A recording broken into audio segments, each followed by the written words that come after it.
যে মামুনের বিষয়ে আমি একটু কথা বলি যে আপনি তার বিরুদ্ধে অভিযোগ করেছেন, তার বিরুদ্ধে মামলা করেছেন, এখন আবার মামুনকেই আপনি আপনার পাশে চাচ্ছেন, বিষয়টা কেমন দেখাচ্ছেন আমার এই বিষয়ে যদি আপনি অভিযোগের ব্যাপারটা সম্পূর্ণ ব্যক্তিগত, আর সোশ্যাল মিডিয়ার ব্যাপারটা ব্যক্তিগত ছাড়াও একটু আলাদা হয়ে গেছে। তো আমি এই স্টেজে এসে আমি যেটা প্রথমেই বললাম যে প্রিন্স মামুনের হাত ধরেই তো আমার সোশ্যাল মিডিয়াতে আসা, এবং সোশ্যাল মিডিয়াতে আজকে আমি যেই জায়গাটায় আছি এটার অবদানটা কিন্তু আমি ভুলে গেলে আমি কিন্তু অকৃতজ্ঞ হয়ে যাব।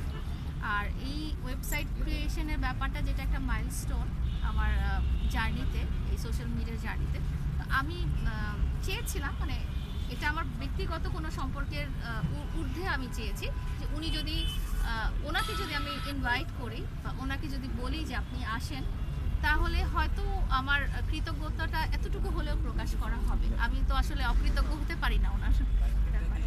দেখা যায় একটা মামলা চলমান থাকা অবস্থায় আপনি একজনকে আবার ইনভাইটেশন দিয়েছেন, কিভাবে মানে সৎসাহস কিভাবে সুযোগটা আপনি কিভাবে তৈরি করলেন, কিভাবে পেলেন? আমার মনে হয়েছে যে মামলার জায়গায় ব্যক্তিগত সম্পর্কের জায়গায়, আর সোশ্যাল মিডিয়াটা যেহেতু তার কাজের ক্ষেত্র, এই কাজের ক্ষেত্রটা আসলে আলাদা। সব কিছুর মধ্যে একটা লাইন টানতে হয়, পার্সোনাল রিলেশন এবং কাজের ক্ষেত্রের মধ্যে একটা লাইন টানতে হয়, তাহলে আসলে জিনিসটা ব্যালেন্সড হয়। আমি যদি আরেকটা বিষয় বলি, বেশ কিছুদিন ধরে সোশ্যাল মিডিয়ায় দেখা যাচ্ছে আপনি অনেকদিন টিকটক শেখাচ্ছেন, এই বিষয়টা যদি ক্লিয়ার করতে না। না, আমি টিকটক কাউকে শিখাচ্ছি না, আমাদের কাছে প্রমাণ আছে লোকজন আমাকে টিকটক শিখাচ্ছে।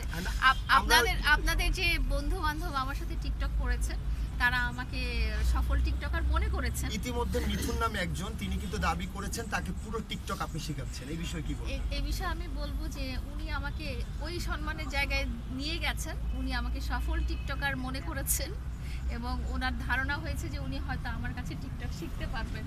এটা ওনার ব্যক্তিগত ধারণা।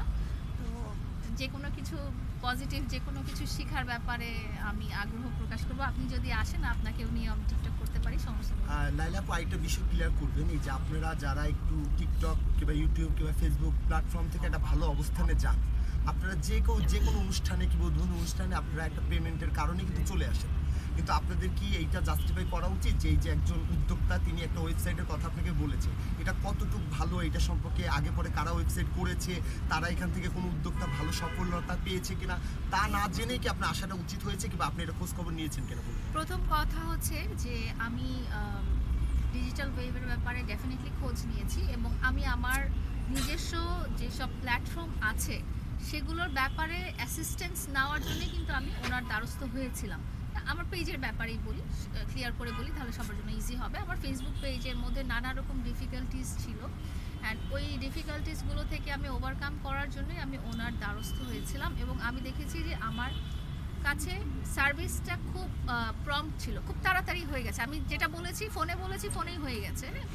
আমার যেটা দরকার সেটা ওই সাথে সাথে হয়ে গেছে। তো আমরা যখন সার্ভিস প্রোভাইডারের কাছে যাই, আমরা ক্লায়েন্ট হিসেবে যখন যাই, আমাদের কাছে দেখার ব্যাপার থাকে যে আমরা সার্ভিস কেমন পাচ্ছি, তাড়াতাড়ি সার্ভিস পাচ্ছি, নাকি আমাদেরকে ওই ইগনোর লিস্টে ফেলে রেখেছে, 3-4 দিন চলে গেল, 3-4 মাস চলে গেল, আমাদের মেসেজ দেখছে না, এরকম। তো আমরা যারা ক্লায়েন্ট এবং আমরা যখন সার্ভিস প্রোভাইডারের কাছে যাই, তখন যখন আমরা ইম্পর্টেন্স ফিল করি নিজেকে, যে না, ওনারা আমাকে সার্ভিসটা ঠিক মতো দেওয়ার সাথে সাথে ওনারা আমার সাথে ভালোভাবে কমিউনিকেট করছে, আমার প্রবলেমটা ইনস্ট্যান্ট সলভ করছে। অনেক সময় দেখা যায় যে আমরা কারো কাছে গেলাম একটা সাপোর্টের জন্য, কিন্তু ওনারা আমাদেরকে 1 মাস 2 মাস ঘুরালো, তখন ওটা আমরা স্যাটিসফাইড হলাম না। যেহেতু আমি ডিজিটাল ওয়েবের কাছে এরকম প্রম্পট সার্ভিসই পেয়েছি, তখন এটা ডিল করতে করতেই উনি আমাকে ওয়েবসাইটের আইডিয়াটা দিয়েছেন যে দেখেন, আপনার তো আসলে অনেক ফেক আইডি, এবং লোকজন জানে না যে কোনটা লাইলার রিয়েল আইডি, এবং ফেক আইডি থেকে দেখা যাচ্ছে নানা রকম ক্যাপশন দিয়ে, নানা রকম ভয়েস ওভার দিয়ে অনেক রকম বাজে ভিডিও ছাড়া হচ্ছে। তো এটাতে তোমার ইমপ্রেশনটা ঠিক থাকছে না। সো তোমার যে আসল রিয়েল আইডি সেটা সবাই এখান থেকে খুঁজে পেতে পারবে যে এটা আসলে লাইলার রিয়েল আইডি।